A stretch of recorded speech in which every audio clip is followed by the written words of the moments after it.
Good morning 11th class. बच्चे आज जो टॉपिक हम डिस्कस करेंगे वो है इक्विलिब्रियम का। ध्यान से सुनना बेटा, इक्विलिब्रियम ऑफ रिजिड बॉडी। बेटा हमने टॉर्क पढ़ा था, इक्विलिब्रियम ऑफ रिजिड बॉडी। बेटा हमने टर्निंग इफेक्ट देख लिया, बेटा हमने फोर्स के बारे में देख लिया, हमने रोटेशन देख लिया, ट्रांसलेशनल पढ़ लिया। बेटा अब हम इक्विलिब्रियम पढ़ेंगे। क्या होता है बेटा, समझना बेटा। इक्विलिब्रियम का मतलब क्या होता है बेटा, अगर कोई बॉडी कंप्लीटली इक्विलिब्रियम में कब बोली जाएगी, जब लीनियर एक्सेलरेशन और एंगुलर एक्सेलरेशन दोनों क्या हो जाए बताओ, जीरो हो जाए, हम कहेंगे तब बॉडी कंप्लीटली इक्विलिब्रियम में बोली जाती है। बेटा लिख लो ये बात, a body said to be, a rigid body is said to be completely equilibrium. बेटा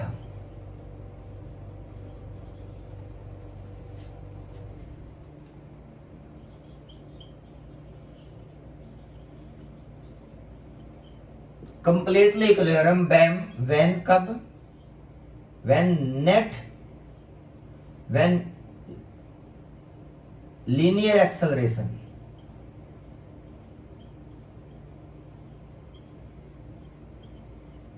and angular acceleration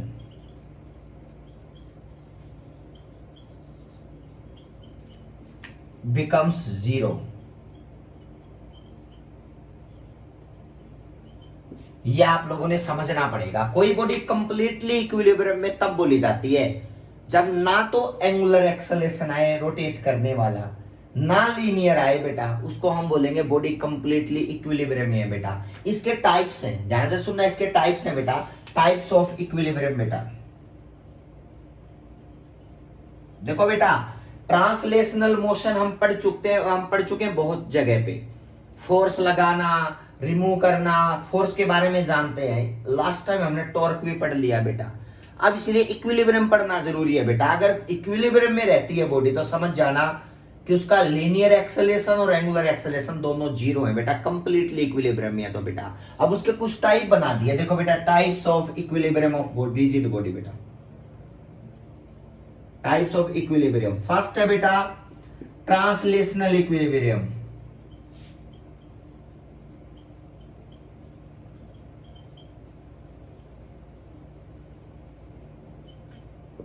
बेटा दूसरा है रोटेशनल इक्विलिब्रियम।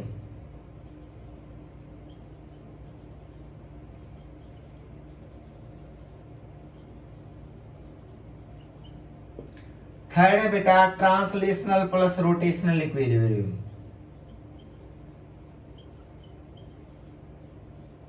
कंप्लीटली इक्विलिब्रियम जिसको हम कहते हैं बेटा।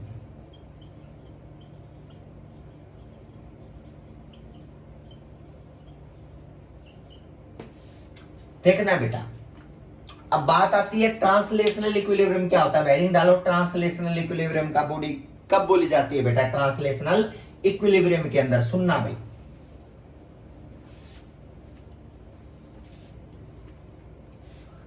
बेटा सबसे पहले ट्रांसलेशनल इक्विलिब्रियम को डिफाइन करेंगे। Translational equilibrium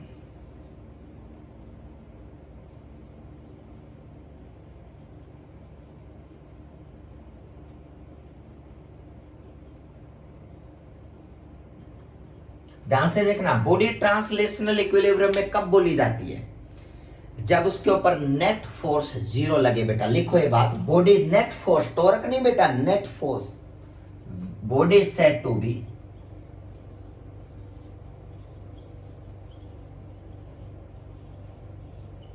in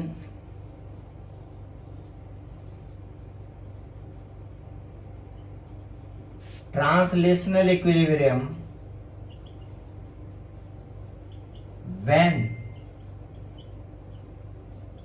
net force acting on a body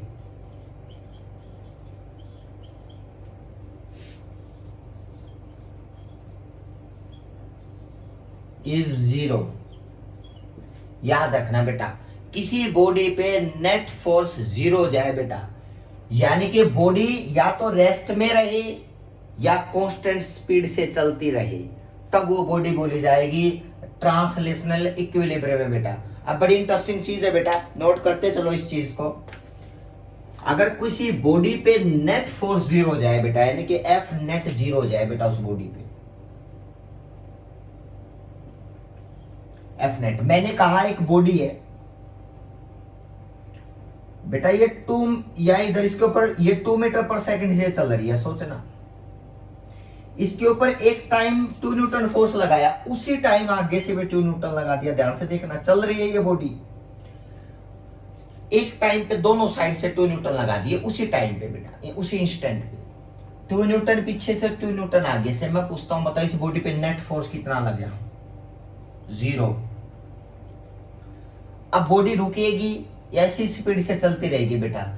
obvious सी बात है, नेट फोर्स जीरो है तो बॉडी एक्सेलरेट नहीं होगी ना, यानी कि इसी स्पीड से चलती रहेगी, इसकी स्पीड में कोई भी डिक्रीज चेंज नहीं आएगा बेटा। इसका मतलब मूविंग विद सेम वेलोसिटी बेटा, मूविंग विद, इसको बोलते हैं इक्विलिब्रियम बेटा, ट्रांसलेशनल इक्विलिब्रियम बेटा, मूविंग विद सेम वेलोसिटी बेटा। ध्यान से देखना, ये तो था मूविंग का केस। अगर कोई बॉडी रुकी हुई है बेटा, रेस्ट पे है, इधर से 2 न्यूटन लगाया, यहां से भी 2 न्यूटन लगाया उसी टाइम पे, तो इसका मतलब बॉडी किस में रहेगी? रेस्ट में रहेगी बेटा। नेट दोबारा से एफ नेट कितना हुआ? जीरो। इसका मतलब रिमेन्स एट रेस्ट बेटा, नोट करते चलो। इसको बोलते हैं ट्रांसलेशनल इक्विलिब्रियम। जिस स्पीड से चल रही है ना उसी से चलती रहे, वो भी इक्विलिब्रियम होता है बेटा, और जो रुकी हुई है तो रुकी रहे, वो भी इक्विलिब्रियम होता है। लेकिन कब होगा? जब उस बॉडी पे नेट फोर्स जीरो लगेंगे, सारे फोर्स एक दूसरे को कैंसिल आउट कर देंगे बेटा, तब बोली जाती है बॉडी ट्रांसलेशनल इक्विलिब्रियम में बेटा। इक्विलिब्रियम का मतलब रुका हुआ नहीं होता, सेम स्पीड से चलने वाला भी इक्विलिब्रियम होता है, यानी कि वो एक्सेलरेट नहीं होना चाहिए बेटा। अब ये बात आपको याद रखनी पड़ेगी बेटा। अब होगा कब? देखना बेटा, एफ नेट जीरो, आपको पता है कि एफ जो होता है न्यूटन का सेकंड लॉ क्या कहता है बेटा? According to Newton second law,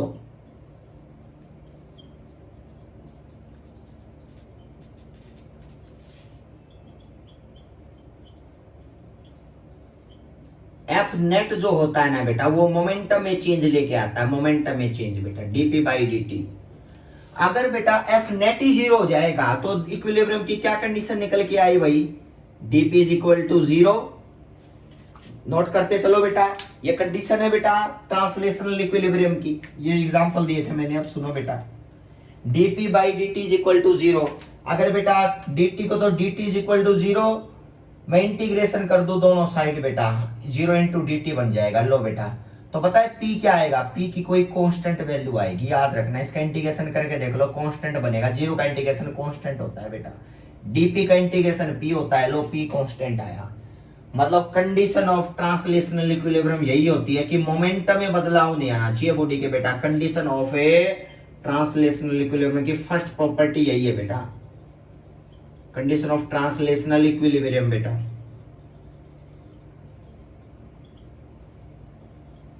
ध्यान से सुनना बेटा, इसका मतलब मोमेंटम बॉडी का सेम रहना चाहिए। मोमेंटम में बदलाव आ गया ना बेटा, इसका मतलब हम कहते हैं बॉडी ट्रांसलेशनल इक्विलिब्रियम में नहीं थी बेटा। P क्या है बताओ? कांस्टेंट, यानी कि मोमेंटम कांस्टेंट होना चाहिए बेटा। Is that momentum remains constant बेटा, हमेशा उस बॉडी का बेटा मोमेंटम रिमेन्स कांस्टेंट।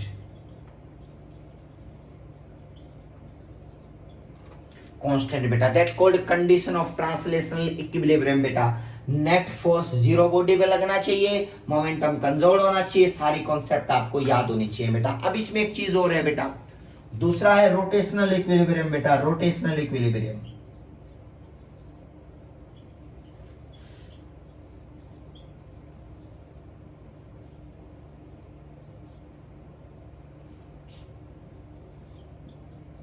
ध्यान से देखना बेटा, बॉडी रोटेशनल इक्विलिब्रियम में कब बोली जाती है? जब किसी बॉडी पे नेट टॉर्क जीरो लगे। टॉर्क बेटा लिख लो ये बात, body is said to B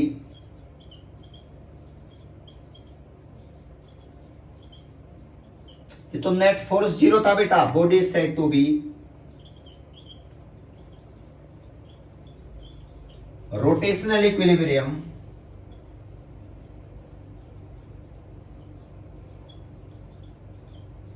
when net torque, force नहीं बेटा, torque acting on a body becomes zero।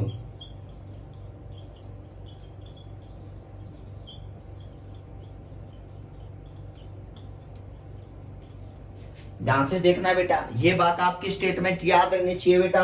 Body said to be rotational equilibrium when net torque acting on a body is a becomes zero बेटा। Tau net zero. अब इसको रब कर रहा हूं बेटा, इसकी बातें अभी बताऊंगा मैं आपको।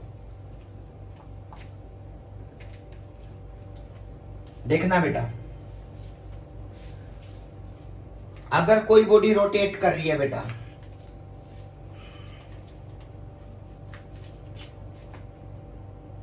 नेट टॉर्क जीरो, टाउ से नोट करते हो ना, टाउ नेट जीरो।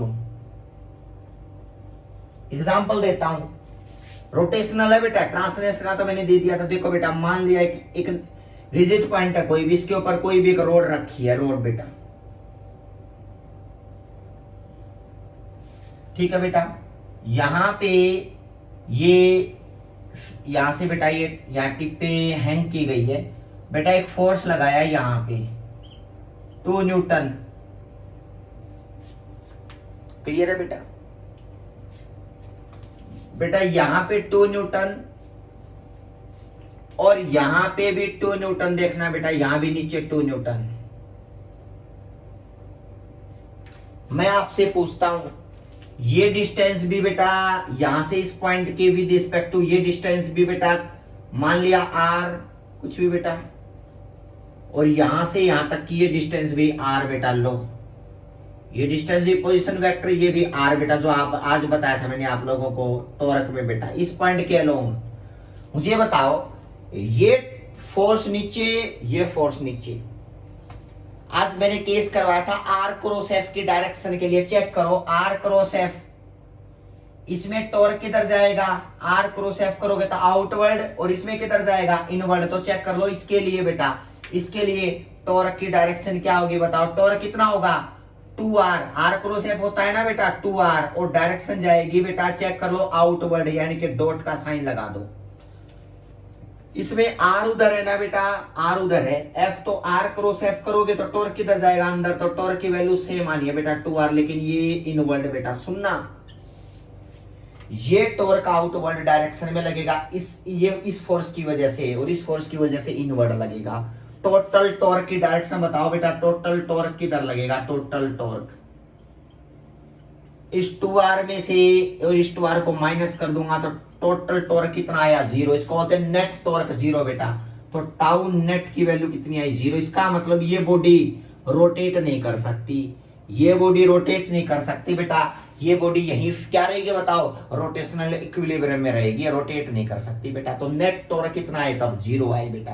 तो इसका मतलब यही मैंने बताना चाह रहा हूं, नेट टॉर्क 0 अगर कहीं आए ना, चेक करके देख लेना रोड को बेटा, आर डिस्टेंस पे जाके 2 मिनट इधर लगाना, 2 इधर लगाना, रोड कहीं नहीं जा सकती बेटा। तो इसका मतलब इसको रोटेशनल इक्विलिब्रियम का कॉन्सेप्ट लगा सकते हो बेटा, कि भाई आर क्रॉस एफ डायरेक्शन कौन बताता है? टॉर्क की बताओ। आर क्रॉस एफ जो डायरेक्शन लेनी आपको सिखाई आज मैंने बेटा। आर की डायरेक्शन में फिंगर रखो, एफ की डायरेक्शन में घुमा दो। आर इधर है, एफ नीचे, आर क्रॉस एफ बाहर, आर उधर, एफ नीचे, आर क्रॉस एफ अंदर। देखो वैल्यू सेम है, F into R, F into R, दोनों अपोजिट डायरेक्शन का है। नेट टॉर्क कितना आया? 0। तो इसका मतलब बॉडी क्या है बताओ? ट्रांसलेशनल इक्विलिब्रियम में। अब सुनना बेटा, बेटा जैसे एफ जो होता है ना वो डीपी बाई डी होता है ना, अभी सिखाऊंगा ये बात आपको। जो टॉर्क होता है ना बेटा, वो टॉर्क होता है डीएल बाई डी, और एल होता है एंगुलर मोमेंटम। जैसे पी लीनियर होता है ना, एल होता है एंगुलर मोमेंटम। ये एंगुलर मोमेंटम अभी नेक्स्ट टॉपिक हमारा ये है बेटा, angular momentum. Angular momentum L होता है बेटा। अगर नेट टॉर्क 0 है तो इसका मतलब net torque 0 is equal to क्या बन गया बताओ? DL by D. Same concept लगाओ बेटा, डीएल जो आ गया that is equal to 0 dt।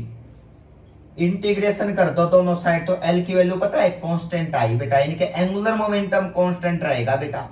ये कंडीशन है रोटेशनल इक्विलिब्रियम की। ट्रांसलेशनल की ये होती है कि लीनियर मोमेंटम कांस्टेंट आना चाहिए, रोटेशनल की है एंगुलर मोमेंटम कांस्टेंट आना चाहिए। मैं नोट यहां भी लिख दूं बेटा, condition of translational equilibrium is that, अभी सिखाऊंगा ये क्या होता है।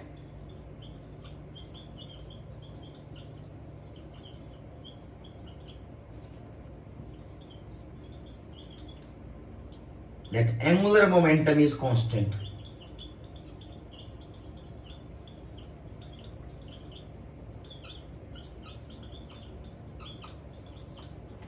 याद रखना बेटा, एंगुलर मोमेंटम क्या रहेगा, कांस्टेंट रहेगा, बस और कुछ नहीं याद रखना। ये कंडीशन है एल कांस्टेंट पी कांस्टेंट का था। देखो ये एग्जांपल मैंने आपको देके दिखा दिया बेटा। इस तरह से आप लोग याद रखोगे कि कोई बॉडी रोटेशनल इक्विलिब्रियम में कब बोली जाएगी, जब नेट टॉर्क जीरो हो जाएगा किसी पॉइंट के लोग, किसी पॉइंट के लोग। इसको प्रिंसिपल ऑफ मोमेंट भी बोलते हैं। नेक्स्ट लेक्चर में वही डिस्कस करूंगा बेटा, यहां तक इतना करना है आप लोगों ने।